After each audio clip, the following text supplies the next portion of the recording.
Most women are taught to be kind, to be soft, to be pleasing, but some, they awaken something far more ancient, far more powerful than approval. They awaken the shadow. Imagine this. You're a man sitting across from a woman who does not need your validation, who doesn't perform to be liked, who doesn't flinch when you withdraw. She simply is, unbothered, magnetic, sovereign. You can feel your skin tighten, not from lust, but from the disorienting sense that you are being seen, not by her smile, but by something far beneath her smile. You don't know what it is yet, but your unconscious does. This woman, she holds traits most fear and most misunderstand. She is not merely attractive, she is disruptive, and not to the world, but to your own inner world, to the archetypes buried beneath your masculine ego. She is the dark feminine, and she doesn't walk into your life to make it better. She walks in to undo you. Carl Jung wrote often of the anima, the feminine presence in a man's unconscious. But when the feminine in the external world reflects a man's inner shadow, it doesn't bring peace. It brings obsession, projection, collapse. She becomes the mirror he cannot look away from, because in her he sees the parts of himself he never dared to name. The first time a man meets a woman who is not impressed by his accomplishments, his charm, or his calculated silence, something strange happens. He is thrown into confusion, and it's not because she's rude or cruel. She's not. She's composed. She listens. She observes. But what unsettles him is that she doesn't react the way other women do. She doesn't fawn. She doesn't flatter. She doesn't fill the silence with small talk. Instead, she watches, with eyes like ancient ruins, quiet, deep, and mercilessly aware. And in that moment, he senses it. She's not looking at his performance. She's looking at what he's hiding beneath it. This is how the feminine becomes dangerous, not by violence, but by radical presence, by not needing, by not asking to be chosen, by knowing she already is, chosen not by men, but by herself. Men carry shadows too large to admit out loud.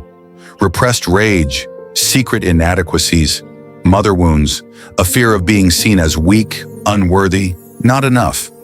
And when a woman enters his life who doesn't echo his ego but reflects his shadow, she becomes unforgettable, not because she completes him, but because she reveals him.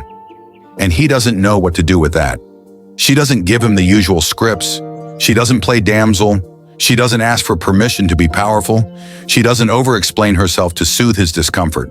She simply walks in truth and leaves a trail of mirrors behind her. This is the paradox. The man resents her but craves her. He wants to control her, but knows he cannot. He tries to provoke her, to make her feel small, to pull her into a performance where he feels bigger again, but she does not move. She doesn't chase after his praise. She doesn't beg for clarity. She lets the silence hang, because she knows that in silence, men reveal themselves. She is not playing a role. She is being, and being is the most rebellious act a woman can commit in a world where femininity has been reduced to service, sacrifice, and self-erasure. But the woman who embodies the dark feminine archetype doesn't disappear for anyone. She becomes a storm he didn't predict, a rhythm he cannot master, a soul he cannot possess. She has seen her own shadow, and because of that, she does not fear his. The dark feminine does not seduce the way we've been taught to understand seduction. She does not smile to soothe discomfort. She does not bend to be liked. She does not contort herself to fit into the image a man has of her. Instead, she withdraws her energy when it is not respected. She turns away not out of cruelty, but clarity. And it is that very detachment that drives him mad. Because he can't understand how a woman could walk away when she knows he wants her. She becomes the woman he remembers in the quietest hours, the one who didn't chase him when he pulled away, the one who didn't explain her worth, the one who made him feel something he couldn't name. Something primal, something unnerving, something that whispered, "You are not as in control as you think." This is the second trait. Energetic sovereignty. She doesn't just set boundaries, she embodies them. Her presence alone says, "You do not have access to me just because you desire me."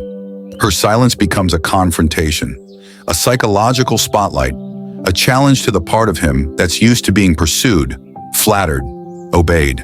And suddenly he is not in the position of power. She is. Because her self-respect is not up for negotiation, he tests her consciously or not, withdraws affection to see if she'll come closer, gives just enough to keep her engaged, then pulls back to see her reaction. But this time, she doesn't flinch. She doesn't decode breadcrumbs. She doesn't spiral in self-doubt. She simply mirrors his distance with unapologetic grace. And that mirror, that unbroken stillness, becomes unbearable to the man who only knows how to connect through control. Carl Jung wrote that the shadow is everything we refuse to acknowledge within ourselves. And for many men, that shadow includes the deep fear that they are not lovable without control, that their value comes from being desired, pursued, worshipped. But when he meets a woman who sees beyond his tactics, he is left bare. And in that barrenness, the shadow begins to stir.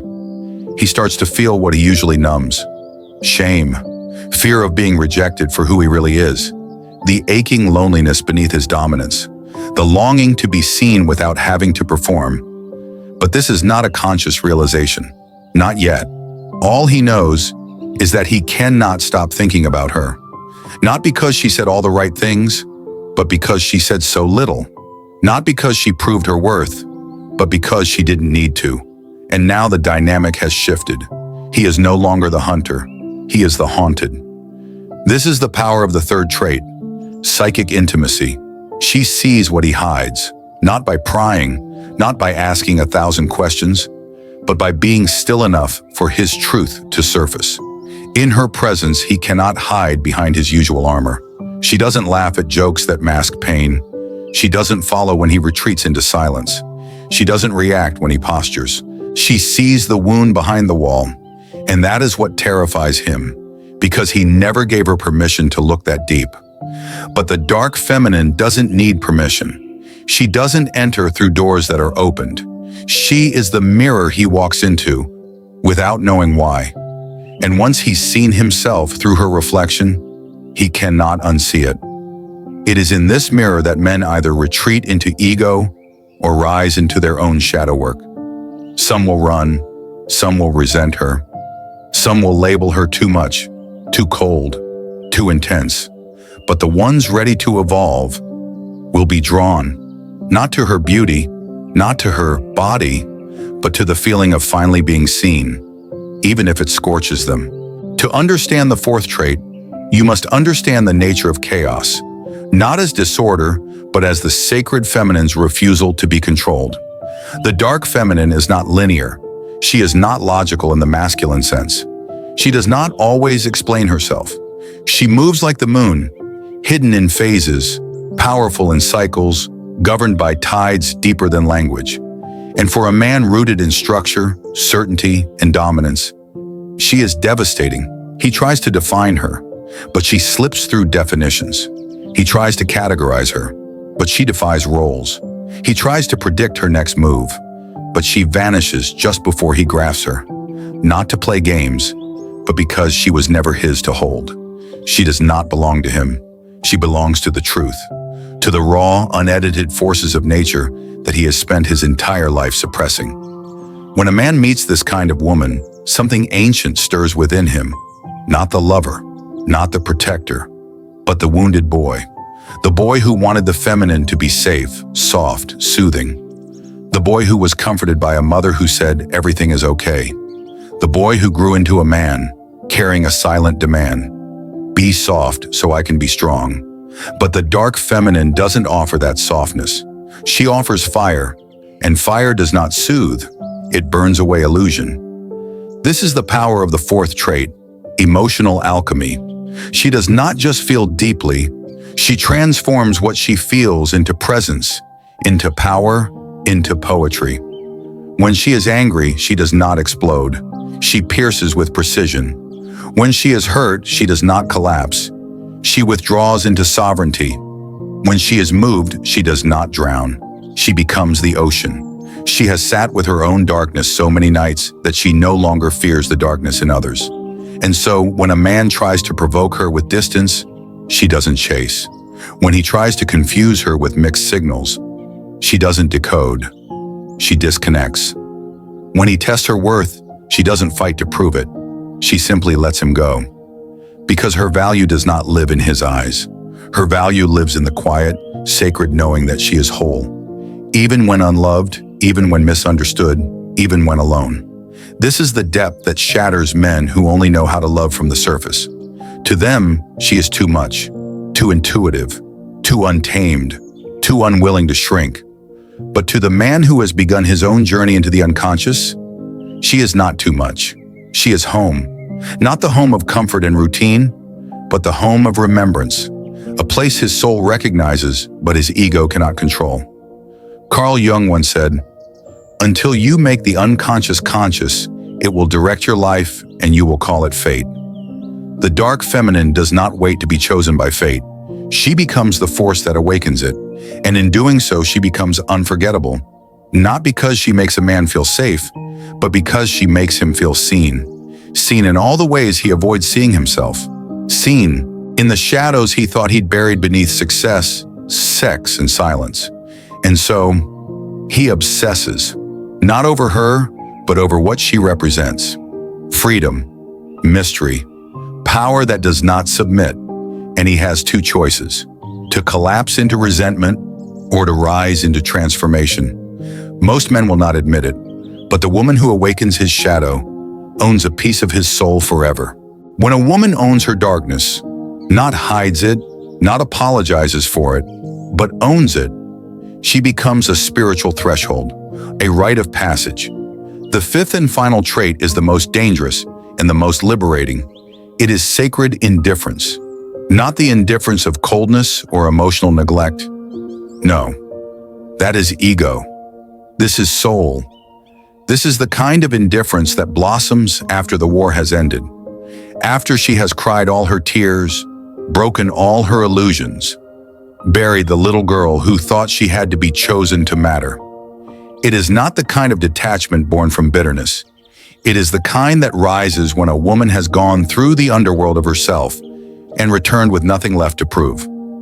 This woman does not seduce, she does not convince, she does not even ask.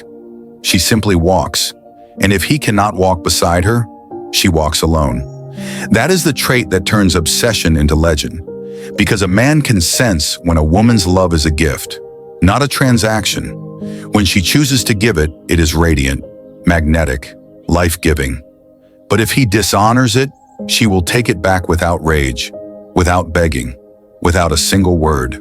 And that silence, that sacred silence, will echo louder than any scream.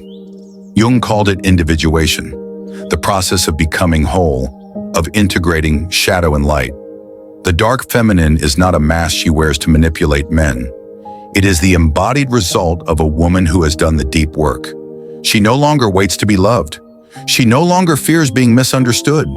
She no longer trades pieces of her soul for temporary validation. And so, to the unconscious man, she is a mystery that hurts. But to the awakening man, she is initiation, a call to rise beyond the ego, to face his projections, to stop expecting the feminine to be soft just so he doesn't have to feel his shame. The truth is, she doesn't want to destroy him. She wants him to see himself, not through power, not through sex, not through conquest, but through surrender. Surrendering to what he truly feels when she stops chasing. Surrendering to what surfaces in her silence. Surrendering to the part of him that wants to be led by the woman who leads herself. And this is why she lingers. Long after she's gone, long after her perfume fades, long after her voice no longer rings through his phone, she lingers because she didn't just touch his body, she touched his unconscious. And that is something no man forgets. She is not unforgettable because of what she gave. She is unforgettable because of what she awakened. And if he is wise enough, wounded enough, ready enough, he will not try to replace her. He will not try to win her back. He will begin to become worthy of what she saw in him. That is her legacy. She enters as a temptation. She leaves as a lesson and remains as a mirror, the one that never lies. The dark feminine is not here to please nor to punish. She is here to awaken, to bring balance to a world that worships dominance but forgets devotion, to teach that true power is not in control, but in presence. When she meets a man, she doesn't ask, "Will he stay?" She asks, "What part of him will awaken in my light?" And when she meets his darkness, she doesn't shrink. She leans in, not to fix him, but to remind him of what he's forgotten. That strength and softness are not enemies, that silence can be love, that surrender can be sacred. There was a time when such women were feared, branded as witches, sirens, destroyers. But Carl Jung understood. They were the carriers of the unconscious, the voice of what society represses. They were not destroyers of men, but destroyers of illusions. And in truth, she destroys nothing that deserves to remain. Her shadow work is her altar. Her silence is her sermon. Her detachment is not cruelty, it's clarity. She does not rise to dominate, but to integrate. The divine feminine and masculine within her move as one. She can hold chaos without breaking. She can hold solitude without sorrow. She is not afraid of being misunderstood anymore, because she finally understands herself. And in that knowing, she becomes untouchable. The man who once tried to conquer her will one day understand. He never lost her. He simply could not hold her reflection, because to hold her would have required him to hold himself. And that is the final mirror she leaves behind. He will meet other women, softer ones, simpler ones.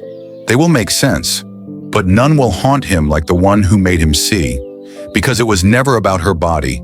It was never about her beauty. It was about the spiritual mirror she held to his face. The mirror that said, "Look, this is who you are beneath the armor." That is the paradox of the dark feminine. She is both wound and medicine, temptation and truth, ending and beginning.